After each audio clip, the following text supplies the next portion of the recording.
background image. And my background image has to be exactly 640 pixels wide by 480 pixels tall for the game to work, just because that's what this particular one game expects.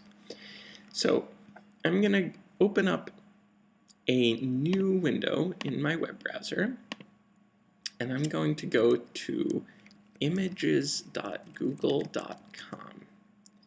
And images.google.com is going to let me search for things like a forest, but I also want to tell it that I need exactly 640 by 480 images. When I do that, beautiful things come up, and I'll click on them, and oh, this is already looking scary. When I click on full-size image, I get an error, and this might happen to you.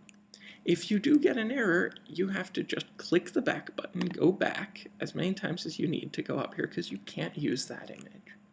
Instead, you'll have to find another image. Maybe this one appeals to you, and you can go get the full-size image and get its address. So you'll click up here, maybe you click a couple of times to get the whole thing selected, then copy, and go back to your game. I was holding down Command and hitting Tab to go back to my game, but you can also just find the window and click on it.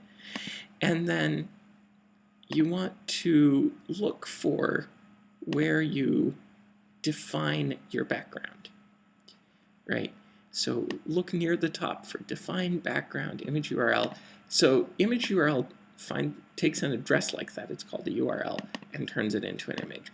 And the address is a string, so it's in quotes. You want to be careful not to delete the quotes, but go ahead and delete everything else, whatever you had in there, until you have some empty quotes, and then go to the edit menu and paste, right? Or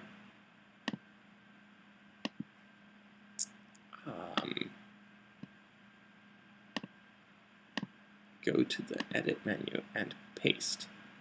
And then when you run the game, you should have a brand new forest in your game. Very nice. Your title may not show up very well with that new forest, so maybe you'll need to play with your title color to get it to look really good.